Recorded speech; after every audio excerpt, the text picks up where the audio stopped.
बिहारी श्री हरिदास। राधे राधे दोस्तों, कैसे हैं आप सब? आशा यही करती हूँ कि आप सब बहुत अच्छे होंगे। लड्डू गोपाल जी की कृपा दोस्तों आप सभी भक्तों पर यूं ही बनी रहे। तो दोस्तों चलिए आज मैं आपको लड्डू गोपाल जी की एक ऐसी दर्दनाक और दिल दहला देने वाली आप सबके लिए घटना लेकर आई हूँ, जिसे सुन कर के दोस्तों आपकी आंखों में आंसू ज़रूर आ जाएगा कि कैसे क्या हो गया हमारे लड्डू गोपाल जी को। तो चलिए देर ना करते हुए आज की लीला कथा शुरू करते हैं। दोस्तों आज की लीला कथा मुझे भेजी है सीमा जी ने। सीमा जी ने मुझे ये कथा भेजी है मुंबई से। मुंबई के एक दादर एक जगह है वहाँ पर, उन्होंने वहाँ से मुझे लीला कथा भेजी है। तो और जिनकी लीला कथा मुझे भेजी है दोस्तों, वो हमारे उत्तर प्रदेश यानी कि यूपी के जलालपुर की रहने वाली हैं। तो सीमा कहती हैं कि मैं एक चौल में रहती हूँ और चौल में रहने के मतलब जहाँ रहती हूँ चौल में, वहाँ पर हमारे बगल में ही एक लड़का काम करता था जिसका नाम पंकज होता है। तो वो कहती हैं हमारे पंकज काम करता था, वो एक फैक्ट्री में काम करता था। तो उस जब वो कुछ दिन के लिए गाँव गया था, तो जब वो आता है तो मैं उससे पूछती हूँ कि तुम कहाँ पर गए थे? तो पंकज कहता है कि मेरी शादी थी तो मैं वहाँ पर गया था और मैं जो है अपनी बीवी को लेकर आया हूँ। तो कहती हैं सीमा कि तुम तो यहाँ पे बहुत सालों से रह रहे हो, तो क्या तुम मुझे अपनी बीवी से नहीं मिलाओगे? तो कहते हैं पंकज कि बिल्कुल क्यों नहीं मिलाऊँगा। तो वो लड्डू गोपाल जी उनकी जब अंदर जाती हैं, उनकी जो पत्नी होती हैं, तो वो लड्डू गोपाल जी की सेवा कर रही होती हैं, क्योंकि वो लड्डू गोपाल जी की एक बहुत बड़ी भक्त थी। ये देख कर के वो तुरंत आती हैं, सीमा जी के पैर छूती हैं, तो वो कहती हैं सीमा जी, "अरे! अरे!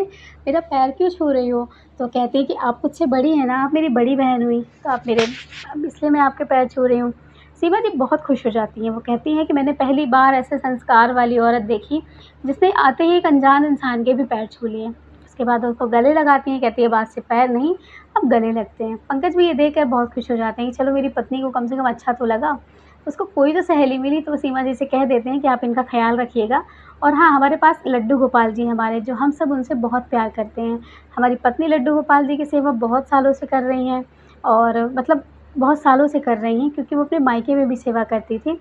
तो वो लड्डू गोपाल जी को लेकर के यहाँ पर आ गई हैं और मुंबई जैसे शहर में मैंने इनसे कहा था कि घर में छोड़ दो लड्डू गोपाल जी को, लेकिन उन्होंने कहा कि नहीं, मैं जहाँ जाऊँगी अपने लाला को लेकर के जाऊँगी, तो आप थोड़ा इनका ख़्याल रखिएगा। इतना बोल कर के जो पंकज होते हैं वो अपने काम पर चले जाते हैं। अब इधर सीमा और जो उनकी पत्नी थी उनका नाम प्रीति था। वो सीमा और प्रीति दोनों एक-दूसरे की अब ख़ास सहेलियाँ बन चुकी थी। हर चीज़ लेना-देना, कहीं भी आना-जाना, घूमना-फिरना, मतलब हर चीज़ के लिए प्रीति सीमा को ही बुलाया करती थी। सीमा भी उनके साथ जाया करती थी। प्रीति के लड्डू गोपाल जी को देखने सीमा हर रोज़ आया करती थी, क्योंकि प्रीति ऐसी ही सेवा करती थी अपने लड्डू गोपाल जी को।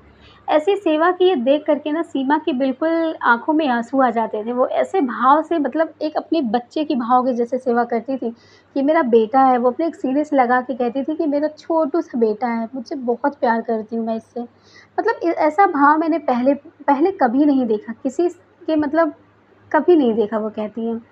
उसके बाद वो कहती हैं कि लड्डू गोपाल जी की सेवा तो वो खूब करती थी और ऐसा लगता था कि जैसे प्राण बसते हों प्रीति के लड्डू गोपाल जी में।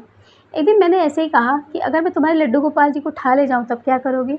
तो कहती हैं कि दीदी मेरे लड्डू गोपाल जी में प्राण बसते हैं, मेरे लाला मुझसे दूर कभी जाएँगे ही नहीं और वो मुझसे दूर कभी जाएँगे ही नहीं और ना मैं उनसे कभी दूर जाऊँगी। इस तरह से वो बातें करती थीं। मुझे भी बहुत अच्छा लगता था कि मुझे कम से कम एक ऐसी भक्त देखने को मिली जो लड्डू गोपाल जी से इतना प्यार करती है, जिसे अपने जीवन की भी परवाह नहीं है लड्डू गोपाल जी के प्रति। बिल्कुल, मतलब इतना ज़्यादा स्नेह, इतना ज़्यादा प्यार मैंने कभी नहीं देखा था।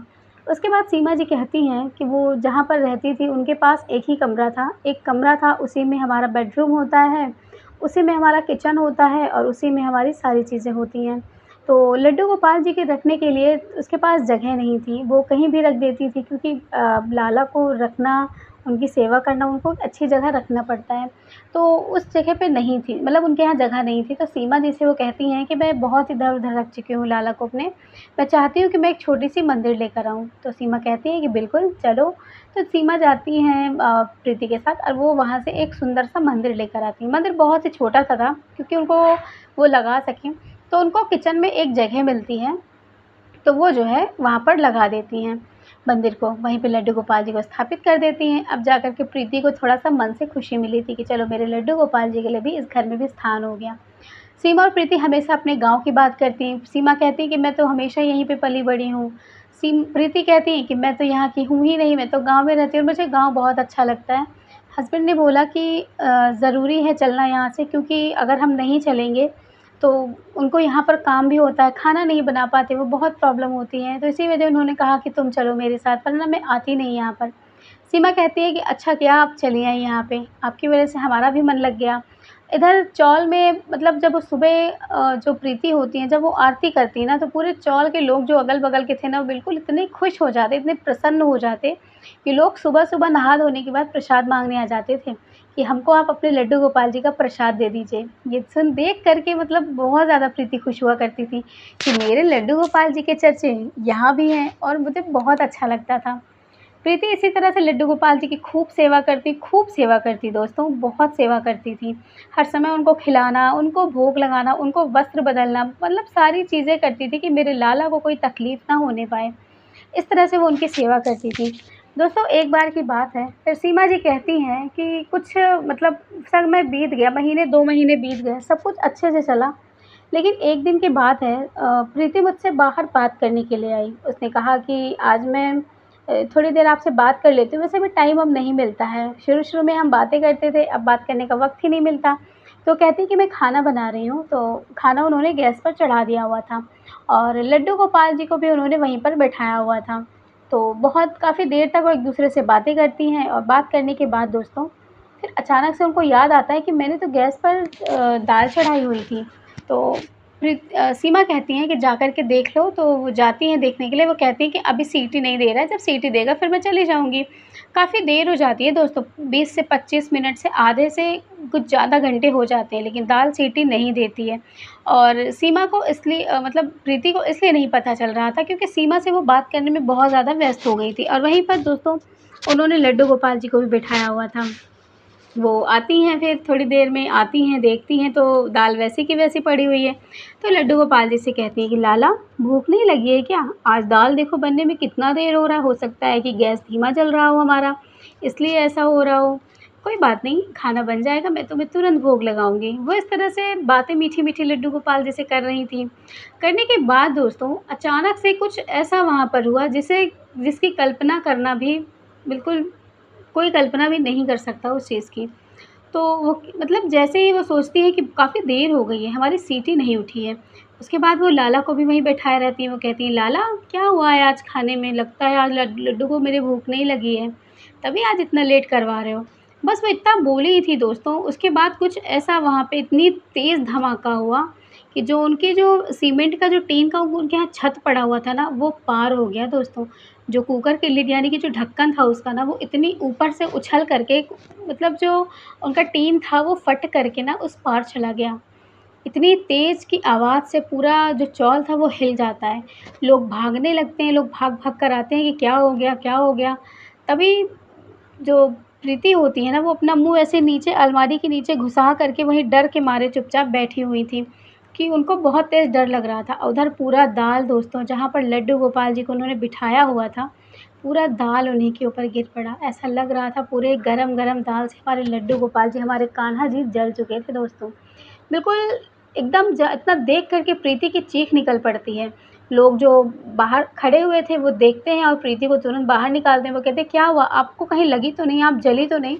तो प्रीति ज़ोर-ज़ोर से रोते हुए कहती हैं कि मैं तो नहीं जली हूँ, मेरे लाला को कोई बचाओ, बचाओ कोई मेरे लाला को। मेरे लाला के ऊपर दाल गिर गई है गरम-गरम।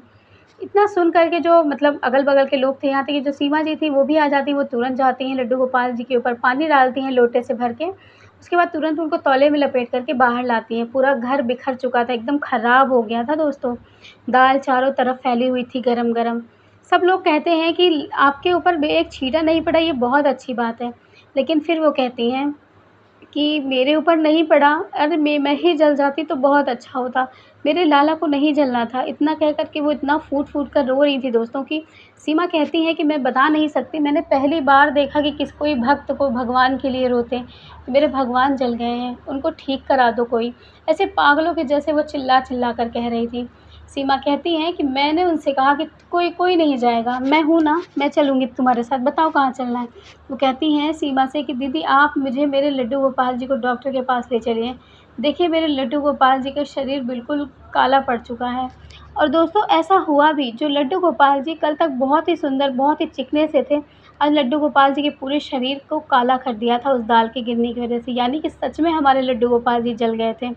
उसके बाद सीमा ये देख कर के हैरान, मोहल्ले में जो लोग आए हुए थे वो देख कर के हैरान कि ऐसा कैसे हो सकता है? क्या सच में लड्डू गोपाल जी जल चुके थे? ये बिल्कुल सोच और समझ से परे बात थी दोस्तों। सीमा कहती हैं कि मैं तुरंत उनको हॉस्पिटल लेकर के जाती हूँ। हमारे यहाँ छोटी-सी एक डॉक्टर रहते हैं, हॉस्पिटल नहीं मतलब, उन्होंने बोला कि छोटे से डिस्पेंसरी है, वहीं पर मैं डॉक्टर के पास लेकर जाती हूँ। डॉक्टर देख कर के हँसने लगता है, कहता है कि क्या? ये जल गए? कहाँ से जल गए? दिखाओ मुझे। तो सीमा जब दिखाती है कि देखिए लाला मेरे कल तक बिल्कुल ठीक थे और आज ऐसे हो गए हैं। लेकिन जो डॉक्टर होते हैं ना वो विश्वास नहीं करते। उन्होंने कहा ऐसा कुछ नहीं है, आप ले जाइए इनको, नहलाइए-धुलाइए, इनको थोड़ा-सा ब्रश से रगड़िए, इनको नींबू वगैरह लगाइए, अब ये बिल्कुल चमक उठेंगे। इस तरह की बात सुनकर प्रीति उनको कसकर डाँटते हुए कहती है कि जब आप लड्डू गोपाल जी की इज़्ज़त, उनकी पूजा, उनकी भक्ति नहीं कर सकते ना, तो आपको कोई हक़ नहीं बनता कि आप ऐसे सलाह दें कि उनको ले जाके लोहे के ब्रश से रगड़ो या उनको के ऊपर नींबू नमक रगड़ो ताकि वो चिकने हो जाएँ, ताकि वो साफ़ हो जाएँ। आपको सलाह देने की ज़रूरत नहीं है। इतना कह कर के गुस्से में वो वहाँ से चली आती हैं। प्रीति आती हैं, सीमा उनको शांत कराती हैं, कहती कोई बात नहीं, अच्छा आप बिल्कुल भी परेशान मत हो, मैं हूँ।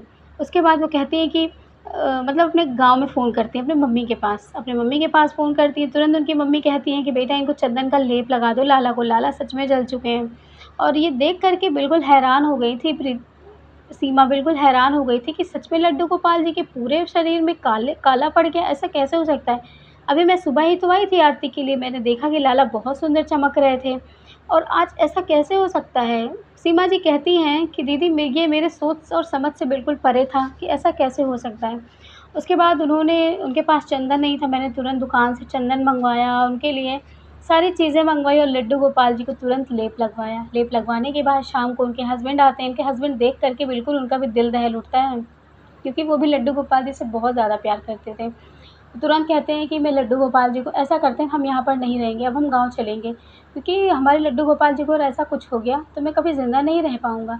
उनकी पत्नी सीमा जी उनको समझाती हैं कि कोई बात नहीं, ये एक हादसा था, हो गया, हमारे लाला जल गए। ना जाने क्यों हमारे लाला जल गए, मुझे खुद भी नहीं समझ आया और मेरे ऊपर एक दाल का, एक गर्म पानी का छिट्टा तक नहीं पड़ा। उसके बाद वो कहती हैं कि मैं बस तुरंत लड्डू गोपाल जी को लेकर के, पकड़ कर के वो खूब रोने लगती हैं, खूब रोने लगती हैं। कहती हैं कि मेरे लाला ने मुझे बचाया, वरना ये दाल मेरे ऊपर गिरनी थी। मेरे लड्डू गोपाल जी ने मेरी सारी तकलीफ़ें, सारे दुःख अपने ऊपर ले लिए। बस इतना कह कर के वो लड्डू गोपाल जी को पकड़ कर के खूब रो रही थीं। दोस्तों उसके बाद सीमा जी कहती हैं कि यहाँ पर वो कुछ दिन रहीं और यहाँ पर चीज़ें नहीं ठीक हुई तो वो लेकर के लड्डू गोपाल जी को अपने गाँव चली जाती हैं। यहाँ तक कि पंकज भी लड्डू गोपाल जी के साथ गाँव चले जाते हैं। गाँव में वो लोग रहते हैं। उसके बाद सीमा कहती है उसके बाद तो मैंने नहीं पूछा। फिर मैंने सोचा कि मैंने उनको एक दिन फ़ोन करा। जब मैंने फ़ोन करा मैंने उनसे पूछा कि क्या तुम्हारे लड्डू गोपाल जी के शरीर से जो कालापन था वो चला गया? तो कहती हैं कि हाँ दीदी, जब मैं गाँव में आई ना, मैंने तुरंत ही उनके पूरे शरीर पे आलू को, जो आलू होता है कच्चा, वो कहती हैं मैंने उसको पीसा, मैंने पीस करके कच्चा आलू अपने लड्डू गोपाल जी के शरीर पर लगाया, मैंने उन्हें गोपी चंदन लगाया, मैंने उन्हें तुलसी की पत्तियों को पीस करके मैंने उनके पूरे शरीर में मालिश करी। तब जा कर के अब मेरे लड्डू गोपाल जी के शरीर में जो कालापन था, यानी कि जो मेरे लड्डू गोपाल जी जल चुके थे, वो बिल्कुल अब जा कर के सही हुए हैं। ये सुन कर के वो कहती हैं कि मुझे बहुत अच्छा लगा। उसके बाद वो कहती हैं कि अब कब आओगी? तो वो कहती हैं दीदी अभी हमारा आना बहुत मुश्किल है, क्योंकि लड्डू गोपाल जी वहीं पर जले थे, तो अब हम नहीं चाहते कि हम वहाँ पर आएँ। हम गाँव में ही रह के अपने लड्डू गोपाल जी की खूब भक्ति कर लेंगे। उसके बाद सीमा कहती है ठीक है, जब कभी मुंबई आना तो मेरे यहाँ ज़रूर आना। तो इन दोनों में इतनी ही बात होती है दोस्तों। फिर सीमा जी कहती हैं कि मैंने पहली बार देखा कि कोई सच में भगवान अपने भक्त की रक्षा कैसे करते हैं, कैसे चमत्कार करते हैं। खुद के ऊपर वो ले लेते हैं सारी चीज़ें, सारे दुःख अपने ऊपर ले लेते हैं, लेकिन अपने भक्तों के ऊपर एक आँच नहीं आने देते। जैसे आज आँच नहीं आने दी लड्डू गोपाल जी ने अपनी भक्त प्रीति के ऊपर। अब वो खुद उन्होंने अपनी सारी, मतलब सारा दुःख ले लिया उन्होंने। उसके बाद दोस्तों वो कहती हैं कि फिर मैंने एक दिन वीडियो कॉल भी किया था लड्डू गोपाल जी को देखने के लिए। कुछ वक़्त के बाद वो धीरे-धीरे लड्डू गोपाल जी का, आप कह लीजिए, ज़ख्म या कुछ और, बस ये अपनी-अपनी देखने का नज़रिया है दोस्तों। तो कहती हैं कि वो सही हो गए हैं और वो एक बार फिर से, मतलब कहती हैं कि आई थी प्रीति हमारे यहाँ, ज़्यादा दिन के लिए नहीं, 1 दिन के लिए मिलने आई थी और उन्होंने लड्डू गोपाल जी को लेकर आए, उन्होंने दिखाया तो लड्डू गोपाल जी बिल्कुल सही हो चुके थे। मतलब ये बिल्कुल चमत्कार था दोस्तों। सीमा कहती हैं कि फिर वो चली जाती हैं और इसलिए मुझे लगा कि मुझे ये आपको घटना भेजनी चाहिए। तो सीमा जी ने दोस्तों मुझे परसों ही ये कथा भेजी थी अपनी। उन्होंने मुझसे आज भी मैसेज करके बोला कि दीदी आज आपने अपलोड नहीं की अपनी लीला कथा। तो हमने उनसे कहा कि आज थोड़ा-सा कुछ तबीयत ना ठीक होने की वजह से मैंने लड्डू गोपाल जी की लीला कथा नहीं अपलोड की। जी बिल्कुल, मैं आपकी लीला कथा ज़रूर अपलोड करूँगी। तो दोस्तों आज मेरी उनसे बात हुई, उन्होंने मुझसे कहा कि दीदी क्या ऐसा संभव है? मैंने कहा जी बिल्कुल संभव है। क्या आप लड्डू गोपाल जी को भोग लगाते हो? हम चलिए आप लड्डू गोपाल जी को छोड़ दीजिए भक्तों, हम किसी भी देवी-देवता को भोग लगाते हैं, तो हम उनको क्यों भोग लगाते हैं? क्योंकि हमको ये पता है ना कि वो भोग लगाएँगे, तभी तो हम उनको भोग लगाते हैं ना, वरना हम उनको भोग नहीं लगाते। तो बस ऐसे हमारे लड्डू गोपाल जी हैं, वो सब कुछ हैं, वो सर्वोपरि हैं दोस्तों। वो कब क्या कर जाएँ, कैसी लीला अपने भक्तों के साथ रच दें, कर लें, कुछ भी वो नहीं समझ पाता, बस उनकी लीला वही जाने। तो दोस्तों आज की थी लीला कथा जो मुझे सीमा जी ने भेजा। सीमा जी आपका बहुत-बहुत धन्यवाद जो आपने मुझे मेरे चैनल पे ये स्टोरी भेजी और मुझे इस लायक समझा कि मैं आपकी कहानी सुना सकूँ। तो जो मुझे बहुत अच्छा लगा आपकी ये लीला कथा बिल्कुल मेरे ज़हन में बिल्कुल भूल ही नहीं रही है कि लड्डू गोपाल जी कैसे जल गए। हाय मेरे लाला! जो मेरे लाला का इतना कोमल-कोमल शरीर कैसे जल गया बिल्कुल। ये फिर उसके बाद दोस्तों कुछ हुआ नहीं। फिर उसके बाद आज तक कहती हैं कि मेरे पास मैंने फ़ोन नहीं किया और ना उधर से आया। कभी-कभी बात कर लेती हूँ, पूछती हूँ लाला के बारे में, कहते हैं ठीक है हमारे लाला। तो दोस्तों आज की तक की लीला कथा आप सभी को कैसी लगी मुझे ज़रूर बताइएगा, कमेंट करके बताइएगा कि क्या ऐसा होता है? क्या सच में ऐसा हुआ? क्यों पड़े लड्डू गोपाल जी के पूरे शरीर पर काले निशान? क्या सच में लड्डू गोपाल जी जल गए थे? ये बस हमारे देखने का नज़रिया है ऐसा, हमारे भाव ऐसे हैं। मुझे ज़रूर बताइएगा दोस्तों और अगर आपके पास भी लड्डू गोपाल जी से जुड़ी कोई भी लीला कथा हो तो आप मुझे मेरे इंस्टाग्राम आईडी पर भेज सकते हैं। तो चलिए मिलूँगी लड्डू गोपाल जी की फिर से नई लीला कथा के साथ, तब तक के लिए राधे राधे, जय श्री कृष्ण।